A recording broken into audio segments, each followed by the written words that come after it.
नमस्कार मित्रों, मैं सुरद विभागी आप लोगों के बीच में एक कविता लेकर उपस्थित हुआ हूँ।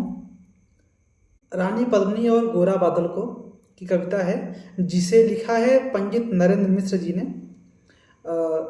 कविता शुरू होती है जब खिलजी रानी पद्मिनी की एक झलक देखने के लिए मेवाड़ में जाता है, और जब वहाँ से विदा होने का समय आता है तो राजा उसको रावल रतन सिंह उसको छोड़ने के लिए दरवाजे पर आते हैं। वहाँ धोखे से रावल रतन सिंह को अगवा कर लेता है, बंदी बनाकर दिल्ली ले जाता है।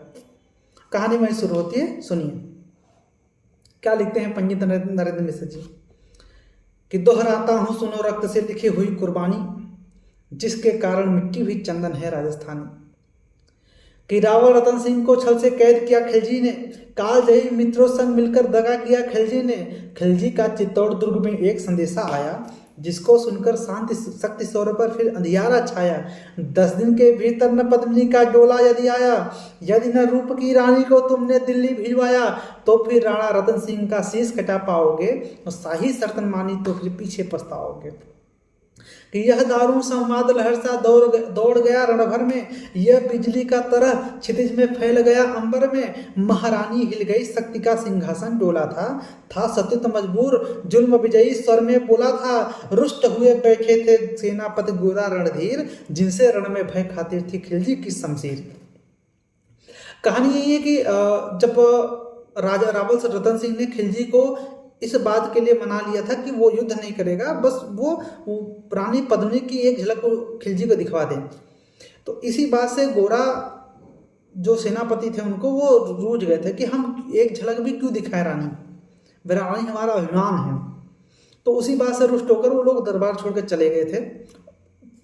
तो वही कविता में आ रहा है कि रुष्ट हुए बैठे थे सेनापति गोरा रणधीर, जिनसे रण में भय खातिर थी खिलजी की शमशीर। अन्य अनोखों मेवाड़ी योद्धा रण छोड़ गए थे, रतन सिंह की संधि से नाता तोड़ गए थे। पर रानी ने प्रथम वीर गोरा को खोज निकाला, बन बन भटक रहा था मन में तिरस्कार की ज्वाला। गोरा से पद्मिनी ने खिलजी का पैगाम सुनाया, मगर वीरता का अपमानित ज्वार नहीं मिट पाया। बोला मैं तो बहुत तुच्छ हूँ, राजनीति क्या जानूं, निर्वासित हूँ राजमुकुट की हट कैसे पहचानूं। बोली पद्मिनी समय नहीं है वीर क्रोध करने का, अगर धरा की आन मिट गई घाव नहीं भरने का। दिल्ली गई पद्मिनी तो फिर पीछे पछताओगे, जीते जी रजपूती कुल को दाग लगा जाओगे। राणा ने जो कहा सुना वो माफ करो सेनानी, यह कह गोरा के कदमों में झुकी पद्मिनी रानी। यह कह गोरा के कदमों में झुकी पद्मिनी रानी, यह क्या करती हो रानी। गोरा पीछे हट बोला, और रजपूती गरिमा का फिर धधक उठा सा सोला।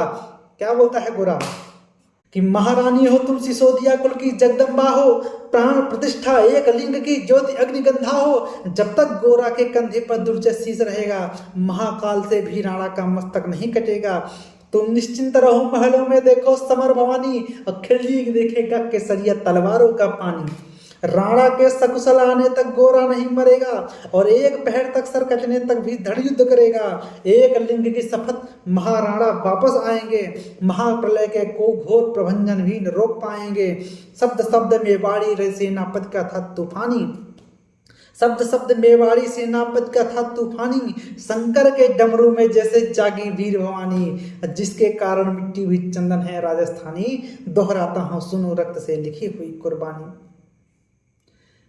बहुत बहुत धन्यवाद। अगर आपको कविता अच्छी लगी हो तो कमेंट करके बताइए, और चैनल को सब्सक्राइब कीजिए। अगला पार्ट अगली कविता में। जय हिंद, वंदे मातरम।